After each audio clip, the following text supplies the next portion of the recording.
Yo, light is a crazy shit, yo. Light is crazy shit.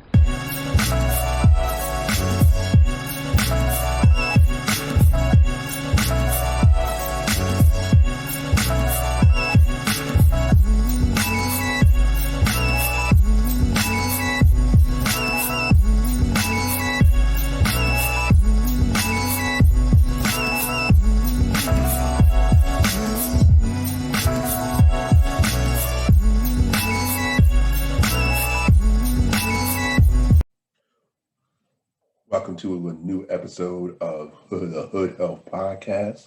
I'm your host, A Life Allah. Thank you for coming over here and checking us out.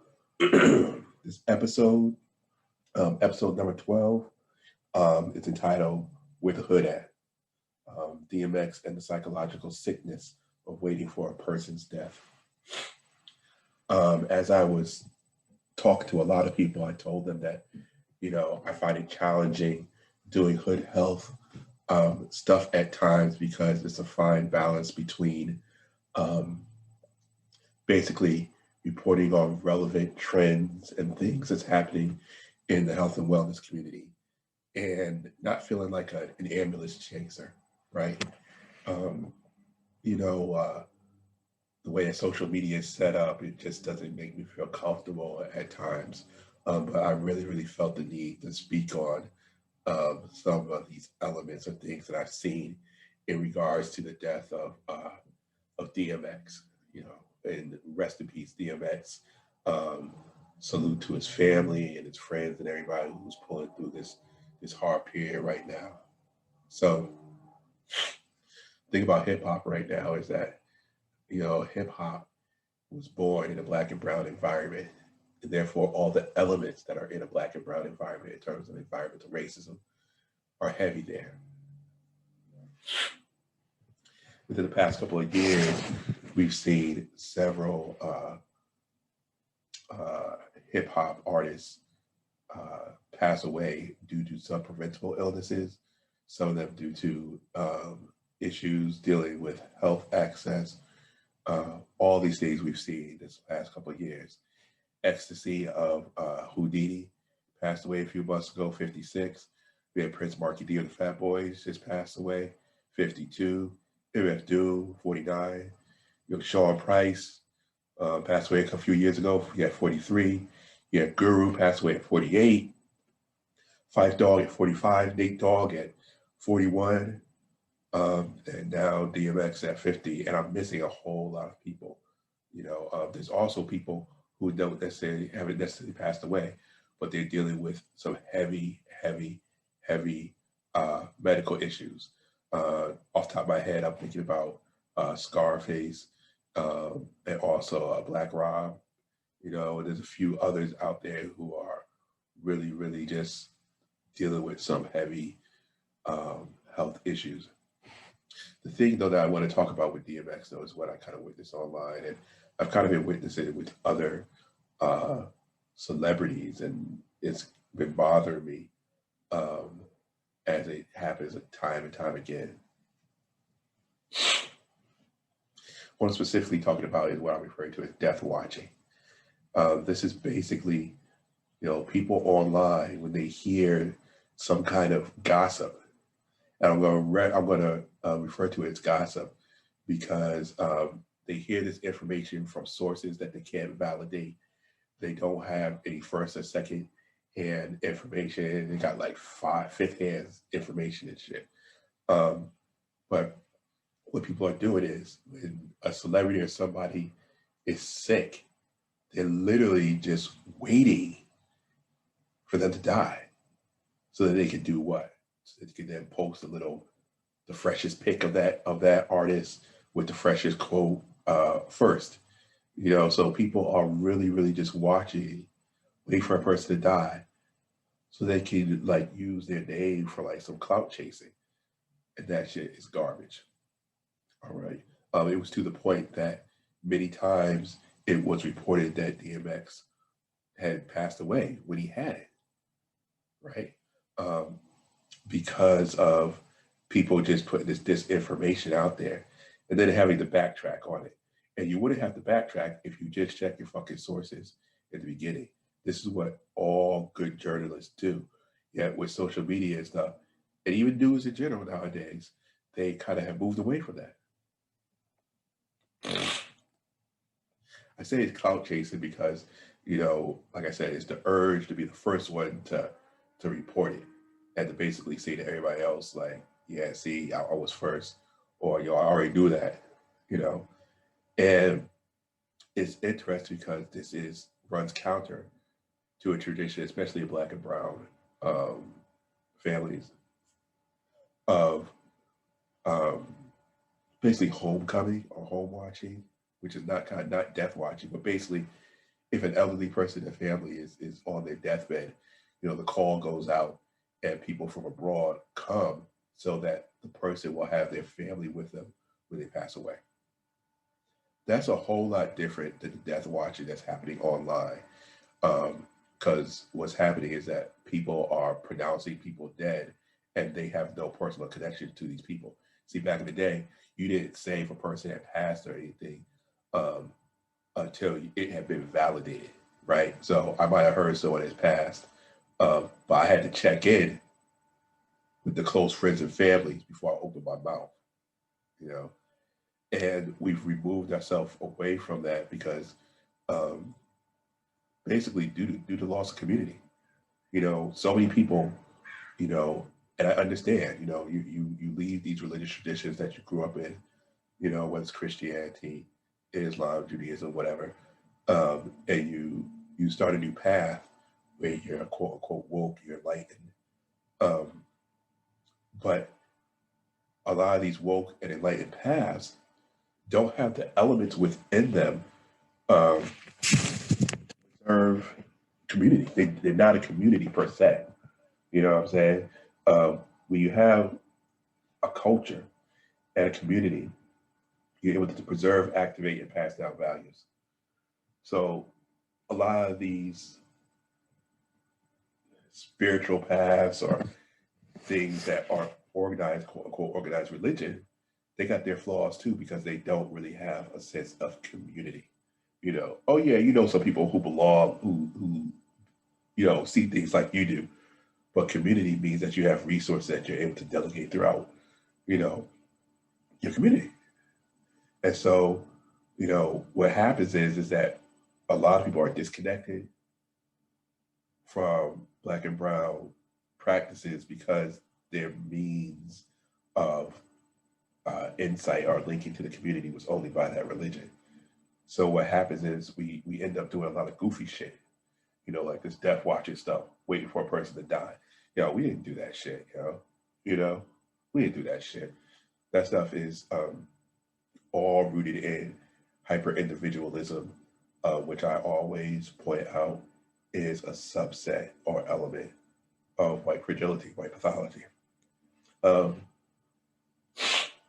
Pardon my allergies are killing me, so you'll hear me sniffing all the way throughout this freaking podcast. Um, the other thing is that I've noticed is that people seem to be, there's a segment of people who seem to be upset that um, any love is being shown for DMX. And that's some goofy shit, yo. I saw one post, this person basically said that we're romanticizing addicts. What the fuck? Yo, I've never seen such empathic or sympathetic or lack of compassion as I see coming from so many people who claim to be in the know or to have knowledge of self or to be a healer, all that kind of stuff. You know what I'm saying? You can't be any of that without compassion. This is why if you're into an alternative to religions of the book, if your particular alternative to these organized religions don't have the tools in them to build culture, community, and compassion, that probably what you're studying is probably, just shit that's making you a piece of shit. It's interesting that these same people are complaining that people are romanticizing addicts, They really, really looked to be jealous due to the fact that DMX was a man of the people. And yo, no matter how much knowledge you gain, you're nothing without the blessings of the people. These are also the same dudes who can listen, day in and day out about rap that deals with, pushing cocaine. And that's okay, that's cool. But they don't want to acknowledge in a positive light that there are, victims of that and that they are our friends and family, and to tell their stories also. This is another byproduct, which is why it's important to realize what happened during the crack era. During the crack era, um, well, even now, there's a lot of compare and contrast in terms of how um, people in general are treating the opioid uh, epidemic versus how the crack epidemic was treated. And they're saying basically that, you know, white people are being treated with compassion and care uh, by everybody, and that during the crack era, you didn't see this. Well, it's important to realize that that's true, but the thing that we don't examine is that a lot of this not caring for the victims or people who fell victim to crack also came from within the conservative bias of the Black community, meaning that we wrote them off because we made them pariahs. We treated them as less than human. You know, this wasn't something all. This didn't all come from outside of our community. We wrote those people off. You know, we pushed them to the side. You know, and this is something that we really haven't faced in all these years. Since the crack era. And so that brings us full circle to my man, DMX. I don't want to kind of do a retrospect of him because you'll see all that online, right? You see everybody giving all their testimonials about, DMX and, his friends in the industry, his family. You can find it everywhere. Um, I want people to understand, this man gave 5 decades of his life, and his life was filled with trials and tribulations. He was abandoned by his mother, abused by his mother, tricked into addiction at 13 by an older mentor who laced a blunt with crack. This older mentor was like in his 30s and gave this 13-year-old boy this blunt with crack to smoke. You know, I don't want to just point at all the bad points in his life, though, because I hate to use the term broken because he wasn't broken, right? He had moved and was continually um, adapting ways to deal with the trauma that he experienced throughout his life, right? Um, it's important to talk about a certain term that we utilize a lot. Well, that is utilized a lot. Um, Resilient, but there's also another concept called anti-fragile. Now, resilient implies that, you get knocked down, you get back up, right? But it also implies a zero-sum game. Basically, what that means is that it's like the story of the phoenix. The phoenix will burn itself up, but then it will renew itself and and become quote unquote born again. Yet it is still the same phoenix, right? This is why I generally don't like to use um, terminology like resilient because it implies that you're just surviving. It doesn't imply that you're thriving. You know, it implies that you're just surviving. And of course, there's the other aspect which is fragile, which means, when things go bad, you just break, and you just keep going downhill. The other thing about being fragile though is that mistakes are rare, but they're large. Okay. Mistakes are rare because people who are fragile generally don't take a lot of risk, right? So when they finally do, um, make that mistake is huge because they didn't take care of all these micro things they were supposed to take care of. So boom, when the mistakes come, it's huge, right? So you have fragile, you have resilient. So what do you have? So what's anti-fragile? Anti-fragile is when you go through shit, you become stronger. All right.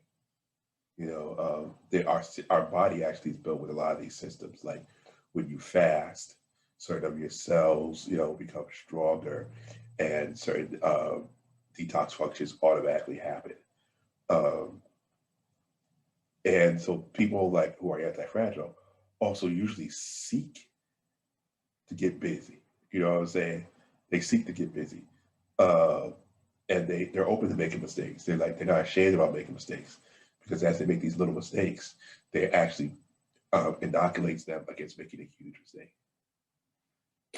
In terms of um, mythology, you can think of the Hydra, right?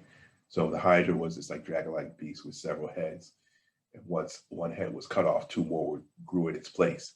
And this is what it means to be anti-fragile. You know what I'm saying? Like you use this chaos and this stress, to create something new.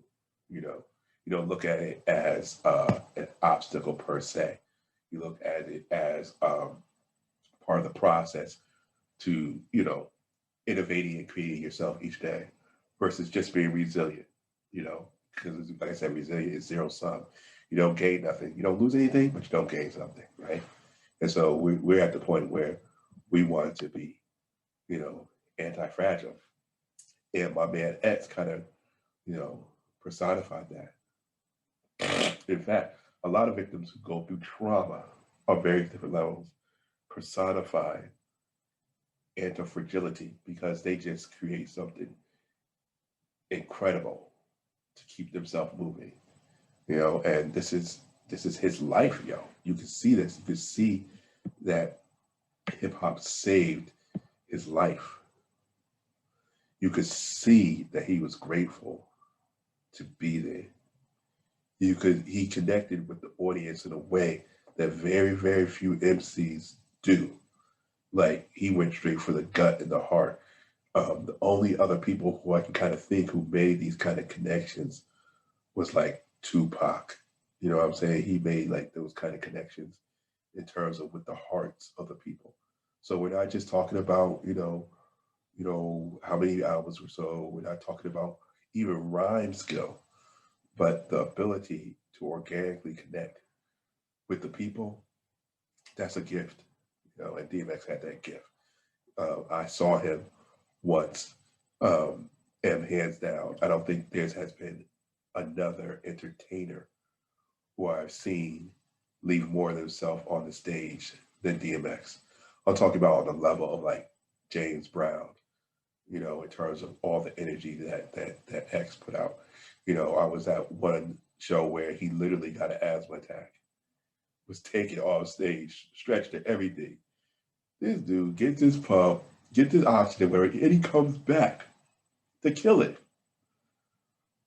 after having an asthma attack. You know, um, he gave 120%.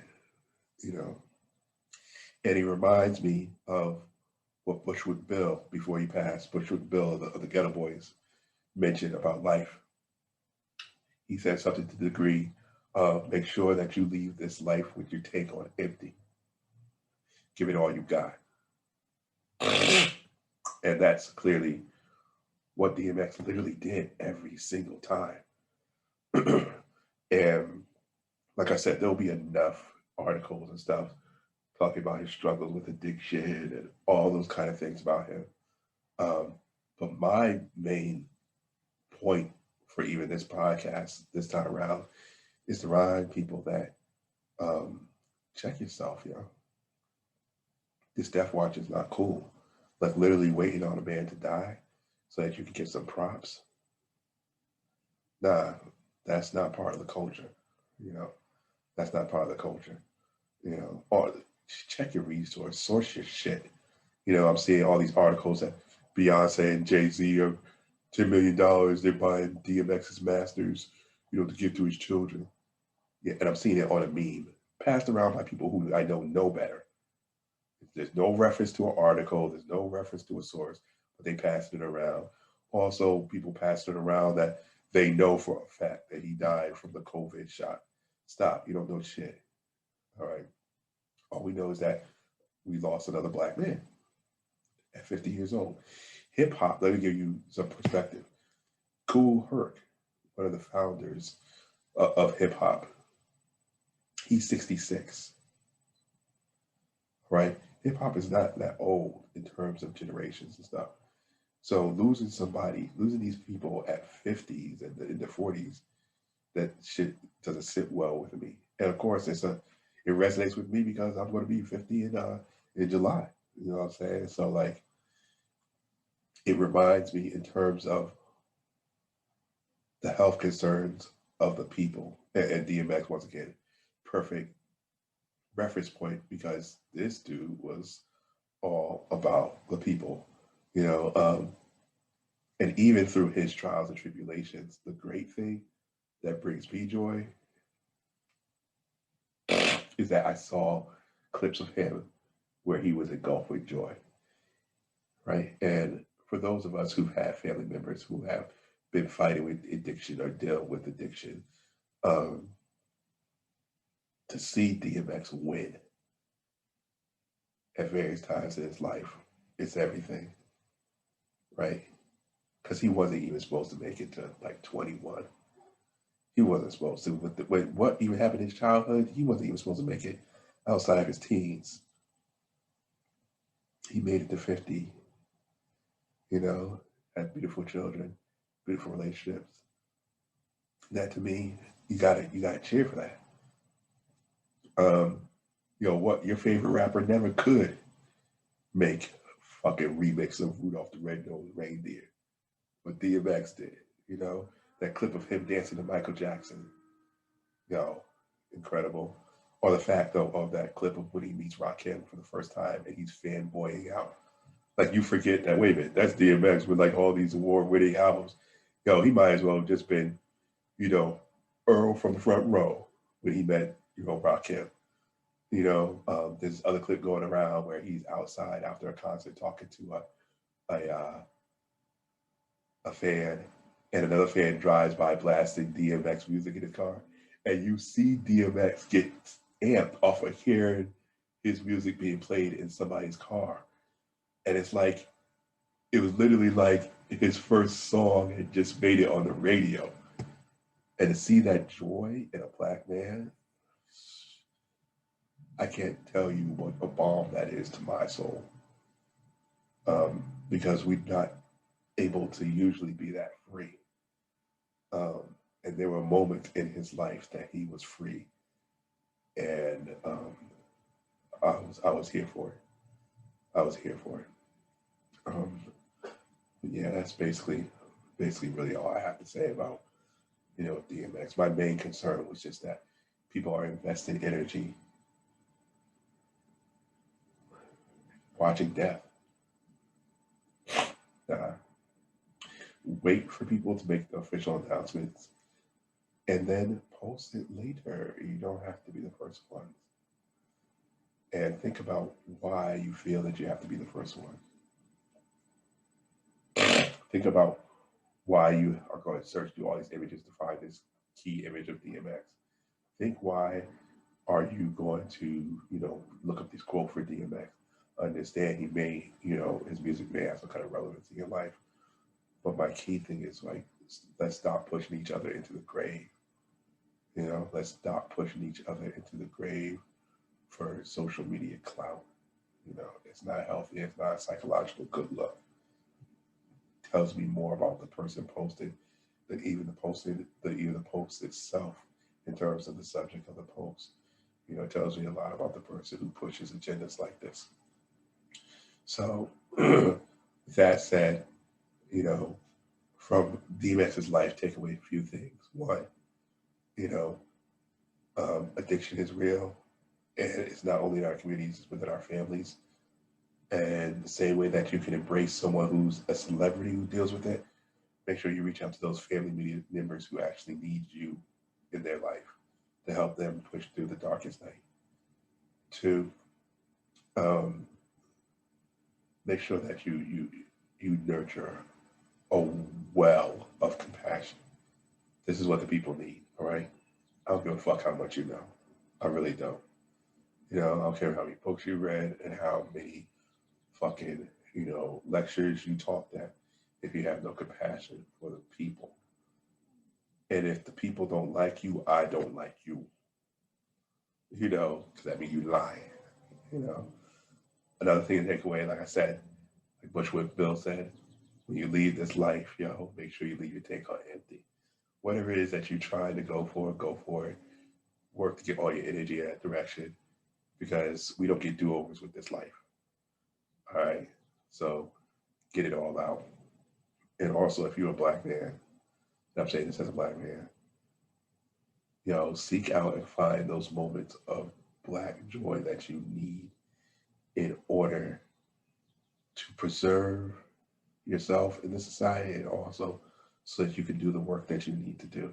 Because without that joy, you can't do the work. You just end up, soulless and just like a fucking android.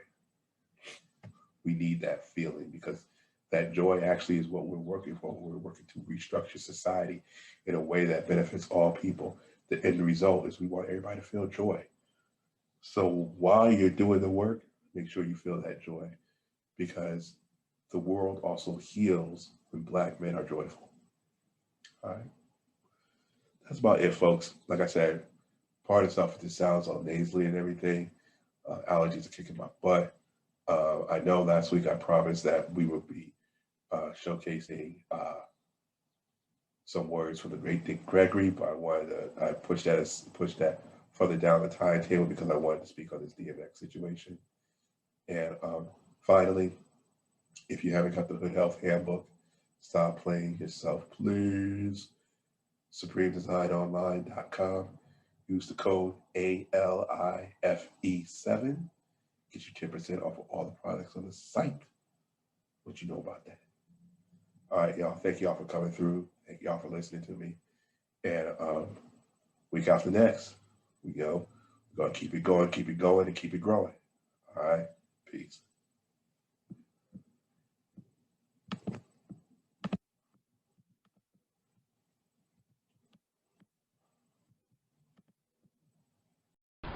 Yo, light is crazy shit, Light is crazy shit.